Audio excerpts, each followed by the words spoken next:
Un homme de 79 ans, président de la nation la plus puissante du monde, traverse la pelouse de la Maison-Blanche en se dandinant.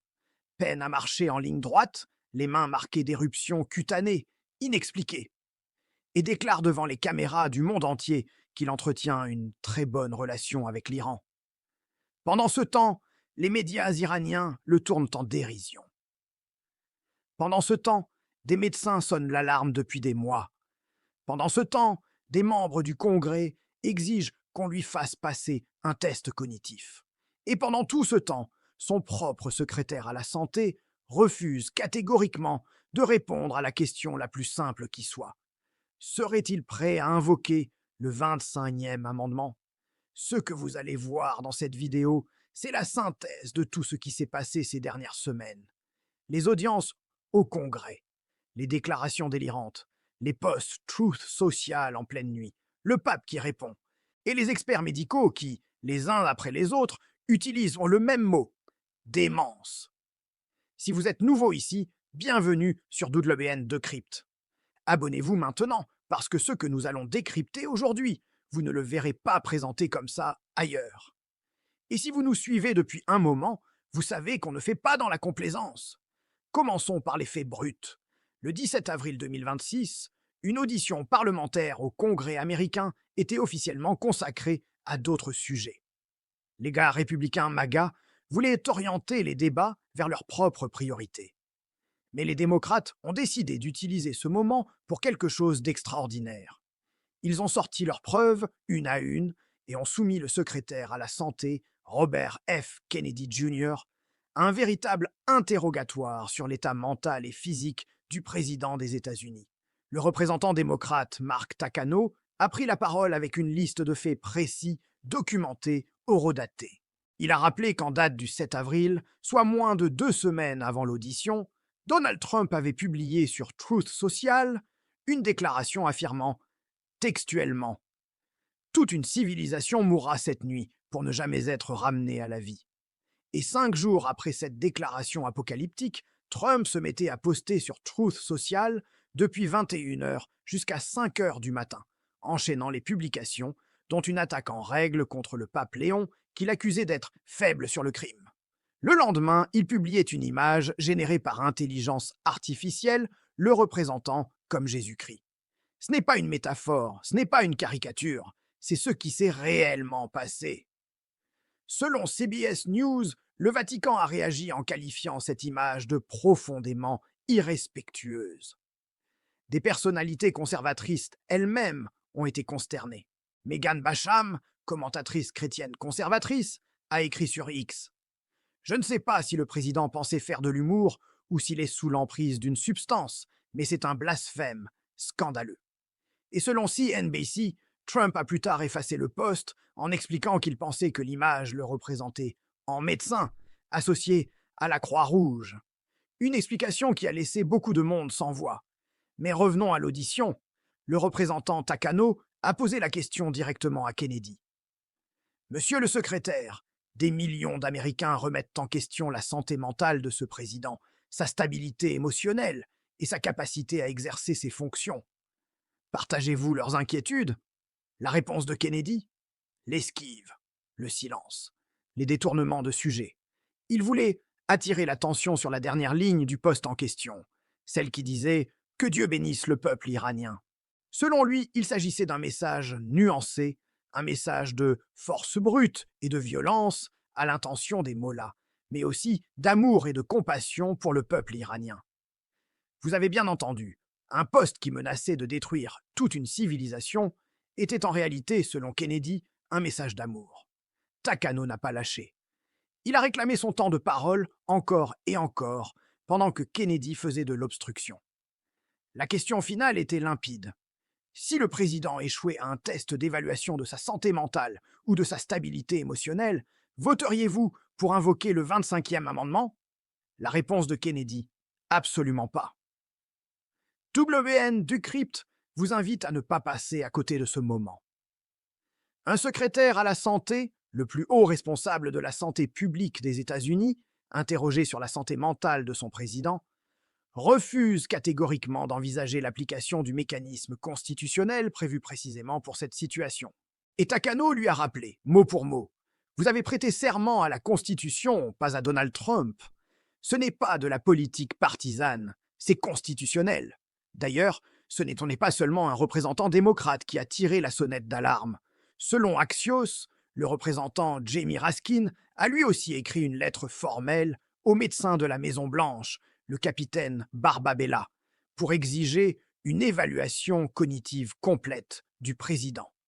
Dans cette lettre, Raskin écrivait « À un moment où notre pays est en guerre, et particulièrement quand cette guerre a été lancée par le président sans déclaration ni consentement du Congrès, le peuple américain doit pouvoir avoir confiance dans les capacités mentales du commandant en chef. » La réponse de la Maison-Blanche qualifiait Raskin de « stupide ». Mot pour mot, selon The Hill, un porte-parole a répondu « Jamie Raskin est ce qu'un idiot considère comme une personne intelligente. » Voilà le niveau du débat côté exécutif.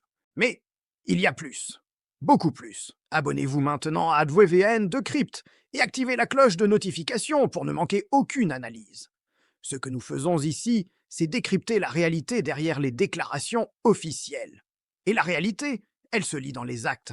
Revenons aux actes, aux discours, aux comportements publics qui s'accumulent. Il y a eu ce moment où, lors d'une conférence de presse, Trump a évoqué les restaurants, les quincailleries, les corner stores, et s'est arrêté pour dire qu'il n'avait jamais entendu le terme corner store auparavant. Un terme en anglais courant, compris par n'importe quel lycéen américain. Trump en était visiblement perturbé. « Qui diable a écrit ça ?» a-t-il demandé. Il y a eu ce moment où il a affirmé qu'il n'était pas un senior alors qu'il a 79 ans. « Je m'occupe des seniors, mais je ne suis pas moi-même un senior », a-t-il dit devant un public médusé. Il y a eu ce discours à Phoenix où il s'est arrêté au beau milieu de son intervention pour parler de l'ancienne pilote de course, Danica Patrick. Il aimait ses cheveux, il aimait notamment sa pointe de veuve. Il a demandé où elle était assise. Il l'a interpellée. Un moment de désinhibition totale, déconnecté du contexte, surgissant de nulle part. Il y a eu ce moment où il a prétendu avoir réglé 8 guerres et sauvé 30 à 50 millions de personnes dans le conflit entre l'Inde et le Pakistan. Une affirmation dont personne, ni en Inde ni au Pakistan, n'a trouvé la moindre trace dans la réalité. Et il y a eu cette déclaration sidérante sur l'Iran. Nous avons une très bonne relation avec l'Iran en ce moment, aussi difficile à croire que cela puisse être. Ceci, alors que la guerre est en cours, que des frappes ont eu lieu, que le détroit d'Ormuz reste un point de friction majeur. Les médias iraniens eux-mêmes ont répondu avec perplexité et moquerie. Ce sont des faits documentés. Chacun d'entre eux, pris isolément, pourrait s'expliquer. Ensemble, ils dessinent un tableau. Et c'est exactement ce tableau qu'ont décrit les experts médicaux. Le docteur Vin Gupta, analyste médical pour NBC News, a pris position publiquement. Selon The Daily Beast, il a déclaré que les comportements de Trump sont cohérents avec les diagnostics d'Alzheimer précoce ou de démence frontotemporale.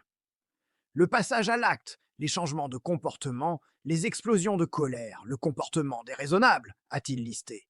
Et d'ajouter, on pourrait dire que c'est sa personnalité fondamentale, mais ça empire. Gupta a également pointé la démarche de Trump, la prudence avec laquelle il descend les escaliers d'Air Force One, la lenteur de sa marche, les grands bleus qui apparaissent régulièrement sur ses mains depuis des mois. Et selon Wikipédia, qui documente les préoccupations liées à la santé de Trump avec des sources vérifiées, en juillet 2025, la porte-parole Caroline Leavitt avait officiellement confirmé un diagnostic d'insuffisance veineuse chronique, une affection vasculaire. Les ecchymoses sur les mains de Trump ont été attribuées à son usage d'aspirine et à ses poignées de main fréquentes. Sauf que les tests vasculaires avaient révélé un œdème des jambes au même moment. Le docteur John Gartner, psychothérapeute clinicien américain, va encore plus loin. Selon des reportages repris par l'Irish Star et plusieurs médias internationaux, il a déclaré « Cet homme n'est plus le même qu'avant. Ceux qui le connaissent si bien disent qu'il n'était plus la même personne qu'il y a 4 ans. Nous observons sa détérioration en temps réel et elle s'accélère. Gartner est encore plus précis sur le plan neurologique. Il pointe ce qu'il appelle un leg swing, une oscillation du membre inférieur, droit en demi-cercle lors de la marche, comme si la jambe était un poids mort que le corps traîne. Selon lui, plusieurs neurologues indépendants ont confirmé que ce signe est diagnostique d'un type spécifique de pathologie, la démence frontotemporale. Qu'est-ce que la démence frontotemporale? Ce n'est pas la maladie d'Alzheimer classique. C'est une dégénérescence progressive des lobes frontaux et temporaux du cerveau, précisément les zones qui régulent le jugement, le contrôle des impulsions, le comportement social et la personnalité. Ce sont les freins du cerveau humain. Quand ces freins lâchent, le résultat est une désinhibition progressive, comportements impulsifs, déclarations incontrôlées, incapacité à filtrer les pensées avant de les exprimer. Et là, quelque chose de crucial se dessine. Ce n'est pas seulement une question de mémoire, c'est une question de jugement. Jeffrey Sachs, professeur éminent de l'université Columbia et spécialiste reconnu des relations internationales, a utilisé un mot précis, psychopathique. Ce n'est pas un homme qui rassemble des informations et les traite rationnellement. C'est un homme déséquilibré, impulsif, paranoïaque et mégalomane. Et je crois qu'à cela s'ajoute maintenant une démence frontotemporale. La perte de contrôle des impulsions a pris le dessus. Nous n'avons jamais eu un président dans un tel état d'incapacité. C'est extrêmement dangereux. Sachs a aussi noté l'effondrement des structures décisionnelles, plus de consultations avec le Congrès, plus de conseils de sécurité nationale fonctionnels, plus d'agences de renseignement dans la boucle. Nous avons un pouvoir d'un seul homme, et cet homme est fou. Ce sont des mots graves, des mots qui méritent d'être entendus. Et ce sont ces mêmes mots que le Congrès américain a commencé à prendre au sérieux. Selon The Hill, plusieurs parlementaires démocrates, dont Raskin, ont poussé pour une procédure formelle d'évaluation. Selon un document officiel des démocrates du comité judiciaire de la Chambre, même des personnalités habituellement favorables à Trump ont exprimé leur inquiétude. Le document cite Tucker Carlson qui, après un post de Trump menaçant de détruire toute une civilisation, avait publiquement supplié des membres de l'administration de surveiller les codes du ballon nucléaire. Il cite Candace Owens, appelant le Congrès et l'armée à intervenir. Il cite même Alex Jones demandant comment on invoque le 25e amendement contre lui. Ce n'est plus de l'opposition partisane. Ce sont les alliés les plus fidèles de Trump qui, en privé ou publiquement, commencent à poser les mêmes questions. Pendant ce temps, dans le monde réel, en dehors des salles d'audition et des plateaux de télévision, les effets de cette instabilité se font sentir à l'échelle planétaire. Selon CNBC et CBS News, le pape Léon XIV, premier pape américain de l'histoire, est entré en conflit direct avec Trump à propos de la guerre en Iran. Léon avait qualifié de vraiment inacceptable la menace de Trump de détruire toute une civilisation. En réponse, Trump a attaqué le pontife sur Truth Social, le qualifiant de faible sur le crime, terrible pour la politique étrangère. Il a ajouté « Si je n'étais pas à la Maison-Blanche, Léon ne serait pas au Vatican ». Le pape a répondu depuis son avion, en route pour l'Algérie. « Je n'ai aucune peur de l'administration Trump. Je continuerai à m'exprimer haut et fort contre la guerre, à chercher la paix, à promouvoir le dialogue. » L'archevêque américain Paul Coakley, président de la Conférence des évêques catholiques des États-Unis, a pris position. « Je suis attristé que le président ait choisi d'écrire des mots aussi méprisants sur le Saint-Père. Le pape Léon n'est pas son rival, il est le vicaire du Christ. Pour mesurer ce que cela représente, un président américain se dispute publiquement avec le chef spirituel de 1,4 milliard de catholiques dans le monde, dont environ 70 millions aux États-Unis, dont des millions qui ont voté pour lui. Et la réaction internationale ne s'arrête pas là.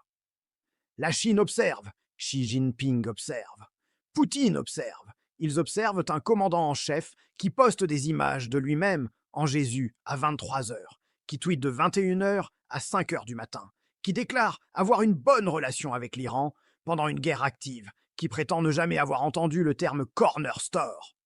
Il voit ONUNIS Qu'est-ce que nous voyons tous? Abonnez-vous à WN Decrypt, partagez cette vidéo, parce que ce que nous faisons ici, c'est mettre des mots précis sur ce que tout le monde observe, mais que peu osent nommer clairement. Alors nommons-le clairement. Le 25e amendement de la Constitution américaine existe pour une raison précise. Il stipule que si le président est incapable d'exercer les pouvoirs et les devoirs de sa charge, le vice-président et une majorité du cabinet peuvent le relever de ses fonctions. Ce n'est pas une arme politique, c'est un mécanisme de protection institutionnelle.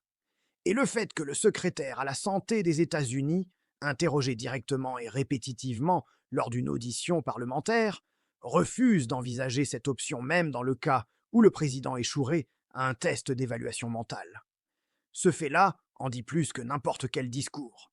Comme l'a dit Takano, après avoir réclamé son temps une dernière fois, vous choisissez votre loyauté envers Donald Trump plutôt que votre loyauté envers la Constitution et envers le peuple américain. Quelques jours plus tôt, selon le document officiel transmis aux médecins de la Maison-Blanche, Raskin citait les sondages CNN de février 2026, montrant que la majorité des Américains remettent désormais en question la capacité mentale de Trump à exercer ses fonctions. Il citait des experts médicaux, des psychiatres légistes, des neurologues, et il concluait: nous avons incontestablement atteint le domaine des difficultés médicales profondes. La nièce de Trump elle-même, Mary Trump, avait déclaré au podcast The Daily Beast qu'elle reconnaissait dans le regard de son oncle ce même regard de confusion qu'elle avait vu chez son grand-père. Je vois qu'il ne semble pas toujours ancré dans le temps et le lieu. Sa mémoire à court terme semble se détériorer. Ce n'est plus une théorie, c'est une convergence d'observations médicales, familiales, institutionnelles et internationales. Et pourtant, et c'est peut-être le point le plus troublant de toute cette analyse, la machine continue de tourner. Les post-truth social continuent de s'enflammer en pleine nuit. Les déclarations délirantes continuent de pleuvoir. Et autour de lui, des gens continuent de défendre, d'esquiver, de détourner le regard. Il y a un terme pour ça, en psychologie sociale. On appelle ça la normalisation du dysfonctionnel. Quand un comportement aberrant est répété assez souvent, il devient le fond sonore. Il cesse d'être perçu comme anormal. Les gens s'y habituent. Et ceux qui continuent de le nommer pour ce qu'il est, passent pour excessif, partisan, alarmiste. Mais ce n'est pas excessif de demander si le commandant en chef d'une armée engagée dans un conflit au Moyen-Orient est en état de lire et d'analyser des briefings de renseignement. Ce n'est pas partisan de constater qu'un homme qui ne reconnaît pas le terme corner store est censé négocier avec Xi Jinping, Poutine et les dirigeants de l'OTAN. Ce n'est pas alarmiste de noter que les mêmes symptômes, la démarche, la désinhibition, les confabulations, la mégalomanie en escalade, sont décrits par des médecins indépendants comme potentiellement neurologiques. C'est juste regarder la réalité en face. WN Decrypt, c'est exactement ça. Regardez la réalité en face, avec des sources, des faits et une analyse rigoureuse. Si vous pensez que ce type d'analyse mérite d'être entendu, partagez cette vidéo. Commentez. Dites-nous ce que vous en pensez. Et si vous n'êtes pas encore abonné, c'est le moment. Appuyez sur ce bouton, activez les notifications, parce que cette histoire est loin d'être terminée. Nous allons continuer à vous mettre à jour au fil des événements. Parce que dans les semaines et les mois qui viennent, les questions que nous avons posées aujourd'hui ne vont pas disparaître. Elles vont, selon toute probabilité, devenir de plus en plus urgentes. La démence fronto-temporale, rappelons-le, ne s'améliore pas. Elle ne stagne pas. Elle progresse. Et comme l'a dit le docteur Gartner, ce n'est plus le même homme qu'il y a 4 semaines. Ce n'est pas de la politique, c'est de la biologie. Et la biologie n'attend pas les élections. Merci de regarder WN Decrypt.